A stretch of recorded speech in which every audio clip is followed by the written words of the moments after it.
நம்ம எதிர்பார்த்து இருக்கலாம். என்ன பஞ்சமாதிபதி தசை, அப்போ யோகமாக வேலை செஞ்சு தானே ஆகணும். அதுக்குள்ள நம்ம பாக்கியத்தை கொடுத்து தானே ஆகணும். அதில் மாற்று கருத்தே கிடையாது. அந்த தசாநாதன் கண்டிப்பாக அதை செய்து கொடுப்பான். அதுக்கு அந்த தசாநாதன் வலிமையாக இருக்கணும்ல, அவர் நின்ற நட்சத்திராதிபதி வலிமையாக இருக்கணும்ல, அவர் அமர்ந்த இட பாவாதிபதி ஸ்ட்ராங் பொசிஷனில் இருந்தார் அப்படின்னா இன்னும் கூடுதலான சிறப்பு யோகத்தை கொடுத்துருவாங்க அப்படின்ற விஷயத்தை நம்ம தெரிஞ்சுக்கலாம்.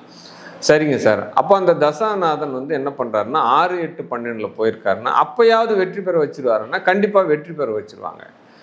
அப்போ ஏன்னா அந்த பஞ்சமாதிபதி தசை அவனுக்கு யோகத்தை கொடுத்தே தீரும், அதில் எந்த மாற்று கருத்துமே கிடையாது. இருந்தாலும் அது அமர்ந்த நட்சத்திராதிபதி, நின்ற இட பாவகாதிபதி, இவங்களெல்லாம் சேர்ந்து வலுவாயிட்டாங்க அப்படின்னா அந்த காலகட்டத்தில் அவன் தான் கோட்டீஸ்வரன், பெரிய மாளிகைக்கு அதிபதியானவன், பெரிய பெரிய வாகனங்களுக்கு அதிபதியானவன், பெயர் புகழ் செல்வாக்கில் வளர்ந்தவன் அப்படின்னு சொல்லலாம்.